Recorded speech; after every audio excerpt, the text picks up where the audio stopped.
शासन पिता भगवान महावीर स्वामी के चरणों में कोटि कोटि वंदन। असीम असीम उपकारी सभी ज्ञानी गुरु भगवंतों के चरणों में कोटि कोटि वंदन। मोक्षगामी सभी आत्माओं को जय जिनेन्द्र।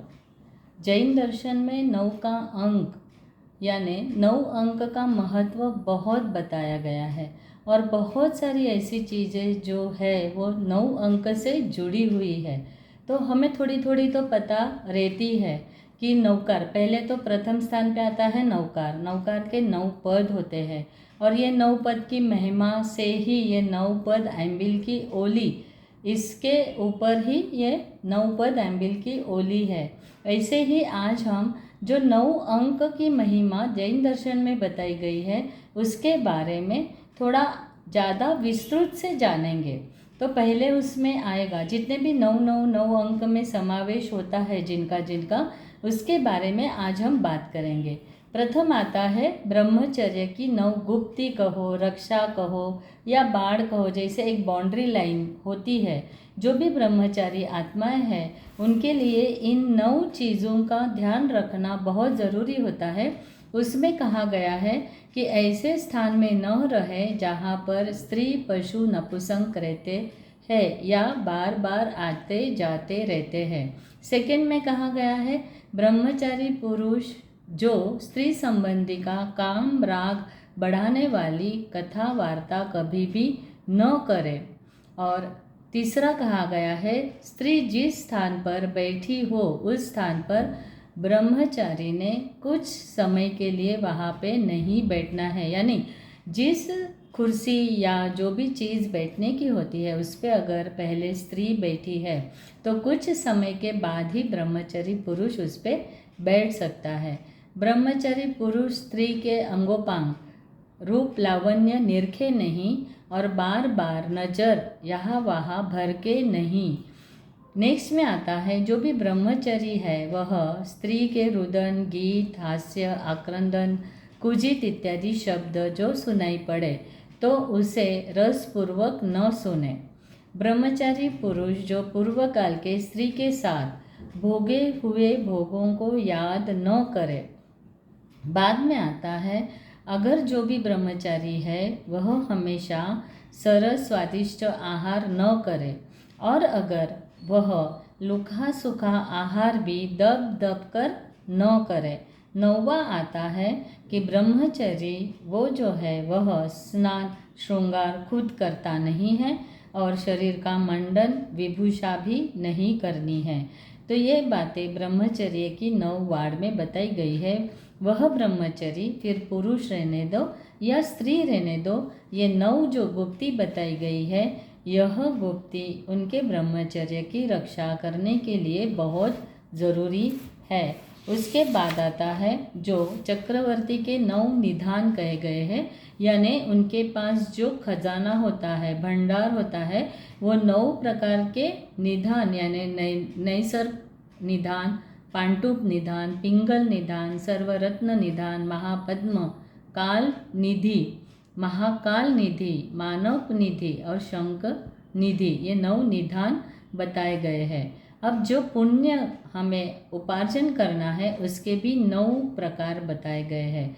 अन्न पुण्य यानी अन्न का दान करने से, पान पुण्य यानी पानी का दान करने से, वस्त्र पुण्य यानी वस्त्र का दान करने से, लवन पुण्य यानी बैठने का बाजोट वगैरह उसका दान करने से, शयन पुण्य यानी सोने के लिए जो भी ज़रूरत होती है उसका दान करने से, मन पुण्य यानी मन से शुभ विचार करने से, वचन पुण्य यानी वचन से शुभ वचन बोलने से, काय पुण्य यानी काय के द्वारा सत्कार्य करने से और नमस्कार पुण्य यानी बड़ों का या ऐसे संयमी महापुरुषों को नमस्कार करने से। ये 9 पुण्य कहे गए हैं। 9 ग्रैविक है यानी ऊर्ध्वलोक के देवलोक में 9 प्रकार के 9 ग्रैविक देव है। उनके नाम भी भदे, सुबदे, सुजाए, सुमांसने, सुदंसने, प्रियदंसने, आमोहे, सुपड़िबद्धे और जशोधरे। जो हमारे परिग्रह यानी हमारे पास जो भी चीज़ वस्तु साधन वगैरह उपलब्ध है उसके भी बाह्य 9 परिग्रह कहे गए हैं। उसमें आता है क्षेत्र, वास्तु, हिरन यानी सोना चांदी धन धान्य, द्विपद यानी दो पैर के जो भी नौकर चाकर है वो, चतुष्पद यानी चार प्रकार के जो भी पशु है या ऐसे जानवर है वो, और कुब्स यानी जो भी वखार वगैरह जो चीज़ें होती है वो। रस परित्याग यानी जो तप है एक रस परित्याग, उसके भी 9 भेद कहे गए हैं। उसमें आता है विगय का त्याग, प्रणीत रस का त्याग, ऐम्बिल का त्याग, महामस्सिक भोजी का त्याग, और आहार, वीर साहार, अनंता आहार, प्रांताहार और रक्षाहार, ये 9 प्रकार के रस परित्याग कहे गए हैं। और जैसे भूत हमें पता है कि एक देवों का प्रकार है, वो भी 9 प्रकार के भूत कहे गए हैं। फिर जो रोग की उत्पत्ति होने के कारण भी 9 प्रकार के कारण से रोग की उत्पत्ति होती है। उसमें प्रथम आता है अत्यासन यानी अधिक बैठने से या अतिशयन अति खाने से, अशन यानी अति खाने से हमें रोग हो सकता है। सेकेंड है अहितासन यानी आरोग्य के प्रतिकूल आसन में बैठने या अपथ्यकारी आहार करने से। तीसरा है अति निद्रा यानी जो भी अधिक निद्रा लेता है उसे भी रोग होता है। अति जागरण यानी अधिक जागते रहने से भी। बाद में आता है उच्चार निरोध यानी बड़ी नीति या हम कहते हैं कि मल को रोकने से। बाद में आता है मल मूत्र को रोकने से।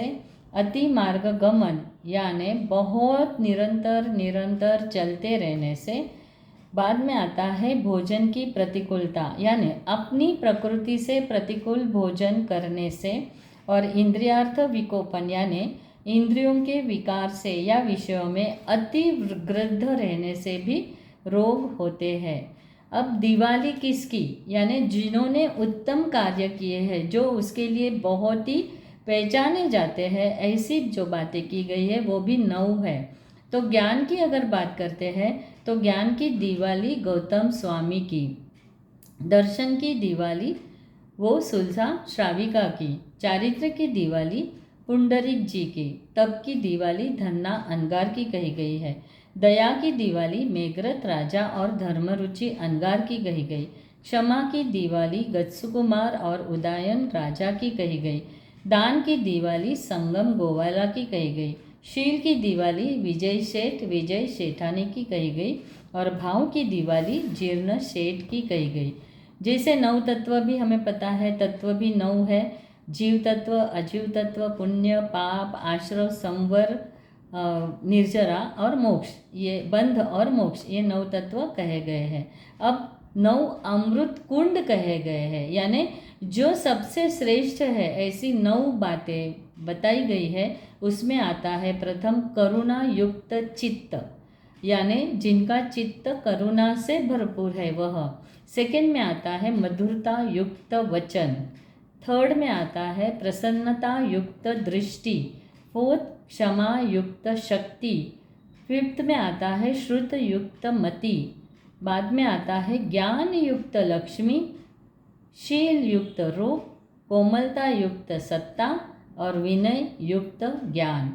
ये जो बातें गई है ये 9 अमृत कहे गए हैं यानी ये जो गुण कहे गए हैं यह अमृत समान कहे गए हैं। अब 9 व्यक्तियों को नींद नहीं आती, किस कारण? तो उसके भी 9 कारण बताए गए हैं। उसमें प्रथम कहा गया है कुंवारे लोगों को नींद नहीं आती। सेकंड में आता है कुलहीन वाला। थर्ड है मोटी जो अपनी बेटी बहुत उम्र लायक हो गई हो ऐसे व्यक्ति। फोर्थ में है ऋण यानी जो लोन लेने वाला होता है वह।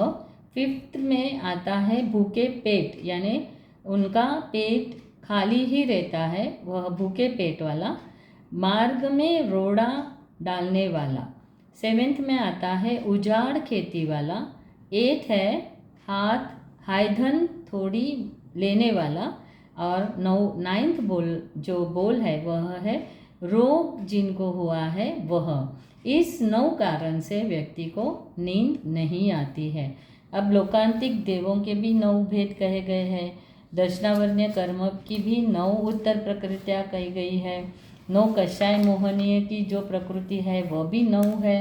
अब धर्म का जो परिवार कहा गया है वो 9 जो व्यक्ति है वो इस प्रकार कहे गए हैं। धर्म का पिता जो है वह ज्ञान है, माता है वह दया है, धर्म का भाई है वह सत्य है, और धर्म की बहन सुबुद्धि कही गई है। धर्म की स्त्री है वह सत्क्रिया कही गई है। धर्म का पुत्र जो है वह संतोष है। धर्म की पुत्री वह समता है। धर्म का मूल है वह विनय है, और धर्म का फल है वह मोक्ष है। जैसे धर्म के परिवार के बारे में बात हुई है वैसे ही पाप का परिवार कहा गया है। तो पाप का पिता है वह लोभ है, पाप की माता है वह हिंसा है, पाप का भाई है वह झूठ है, पाप की बहन है वह तृष्णा है, पाप की स्त्री है वह कुमति है, पाप का पुत्र है वह लालच है, पाप की पुत्री है वह माया है, पाप का मूल वो मिथ्यात्व कहा गया है, और पाप का फल क्या रहेगा? नरक। और दिवाले किसके, यानी किसने किसने किसका दिवाला निकाला वो भी 9 है। तो ज्ञान का दिवाला गौशालक ने निकाला, दर्शन का दिवाला जमाली ने निकाला, चारित्र का दिवाला कुंडरीक ने निकाला, तप का दिवाला संभूति और ब्रह्मदत्त ने निकाला, दया का दिवाला काल कौशिक कसाई ने निकाला, क्षमा का दिवाला सोमिल ब्राह्मण ने निकाला, दान का दिवाला नागेश्वरी ने निकाला, शील का दिवाला सुकोमलिका ने निकाला, भाव का दिवाला पूरन सेठ ने निकाला। ऐसे 9 साध्वियाँ या श्राविका है जिनके अनंत अनंत उपकार है। उनमें नाम आते हैं कि बाहुबली को बोध दिलाने वाली उनकी 2 बहनें ब्राह्मी और सुंदरी। हरिभद्र सूरी जी को याकिनी महत्तरा के 2 शब्द ऐसे उन्होंने बोले कि उन्होंने संयम ले लिया। रत्निमी यानी जो राजेमती उनकी भाभी है उन्होंने 2 शब्द कहकर उनको स्थिर कर दिया। माता साध्वी ने खोजकर अपने पुत्र अर्निक को वेश्या के यहाँ से वापस लाकर उनको दीक्षा दिलाई। वेश्या ने ताना सुना और नंदीशन ने पुनः जो संयम पर अग्रसर वो आगे बढ़े। रुद्र सोमा माता ने आर्य रक्षित को मामा फल्गु के पास पूर्व ज्ञान प्राप्त करने हेतु आज्ञा दी और उन्होंने ज्ञान प्राप्त किया।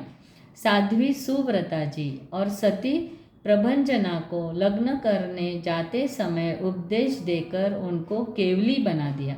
वज्र स्वामी जी ने पारने में 11 अंग साध्वी जी के मुख से सुने, और साध्वी पुष्पचूला जी ने आचार्य अर्निका पुत्र को निर्दोष गोचरी अर्पित की और दोनों को केवली बना दिया। ऐसे ही हमारे में 9 बलदेव, 9 वासुदेव और 9 प्रतिवासुदेव हर एक अवसर्पिणी और उत्पीर्णी काल में होते हैं। अब जो 9 बोल कहे गए हैं, जो बड़े बोल कहे जाते हैं, उसमें मेरु से भी बड़ा अभयदान कहा गया है, स्वयंभू रमन समुद्र से भी बड़ा सत्य वचन कहा गया है, मिश्री से भी मीठा धर्म कहा गया है, चंद्र से भी निर्मल तपस्या कही गई है, पवन से भी तेज अपना मन कहा गया है, तलवार से भी तीखा कड़वे वचन कहे गए हैं, अग्नि से भी बड़ा मोह कहा गया है, धन से भी बड़ा संतोष कहा गया है, और देवलोक से भी बड़ी जो कही गई है वह मुक्ति कही गई है। अब जो भगवान महावीर के अंतिम चातुर्मास पावापुरी में वहाँ पे 9 मल्ली और 9 मच्छ राजा ने पौषध व्रत धारण किया था। साधु 9 कोटि से शुद्ध प्रत्याख्यान लेते हैं, और सामयिक जो व्रत है वह 9वां व्रत कहा गया है, और तीर्थंकर 9 गुण स्थानक की स्पर्शना करते हैं। सुकाली रानी ने 9 वर्ष तक संयम का पालन किया। जिनको जिनको जाति स्मरण ज्ञान होता है उनको पूर्व के 900 भाव दिखाई देते हैं।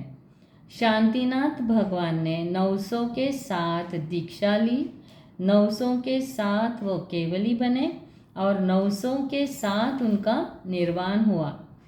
जैसे कहा जाता है कि 9 प्रकार के असंगनी कहे गए हैं। अपने ग्रह भी कितने हैं? 9 ग्रह कहे गए हैं। गर्भावस्था का काल भी 9 मास कहा गया है। सुपार्श्वनाथ जी का छद्मस्त अवस्था भी उनकी 9 मास की कही गई है। सुपार्श्वनाथ जी का शासन काल 900 करोड़ सागर तक चला। और जो हमारे राम भगवान हैं उनका भी जन्म चैत्र सुदी नवमी को हुआ था। अब जो हमारे तीर्थंकरों के जो ये कल्याणक होते हैं उसमें नवमी जो आती है अलग अलग महीने में, ऐसे 10 कल्याणक 10 तीर्थंकर के अलग अलग कल्याणक हुए हैं। उसमें सुविधिनाथ जी का भादरवा सुदी नवमी को मोक्ष हुआ है। अजीनाथ जी का माघ सुदी नवमी को उन्होंने दीक्षा ली है। सुविधिनाथ जी ने फाल्गुनी सुदी नवमी को वह 54 कल्याणक हुआ है उनका। सुमतीनाथ ने चैत्रवदी नवमी को वो मोक्ष पधारे। सुमतीनाथ वैशाख सुदी नवमी को उन्होंने दीक्षा ली। शांतिनाथ ने पौष सुदी नवमी को केवल ज्ञान हुआ उनको। मुनिसूरत स्वामी ने जेठवदी नवमी को दीक्षा ली। वासुपूज्य जी जेठवदी नवमी को 54 कल्याणक हुआ। नमीनाथ भगवान ने आषाढ़वदी नवमी को दीक्षा ली। कुंथुनाथ जी ने श्रावणवदी नवमी को वह उनका 54 कल्याणक हुआ। 9 का अंक जो है वह अक्षय अंक कहा गया है। और ये नौपत जी की जो ओली कही गई है वह सर्व सुखदायिनी कही गई है। श्रीपाल राजा की भी 9 महारानियाँ थी। श्रीपाल के 9000 हाथी थे, 9 लाख घोड़े थे, 9 करोड़ पैदल सैनिक थे। 9 वर्षों तक उन्होंने राज्य किया और श्रीपाल जी के 9 राज्य और 9 पुत्र थे। श्रीपाल मुनि बनकर 9वें देवलोक में गए और वह 9 भव करके मोक्ष में चले जाएंगे।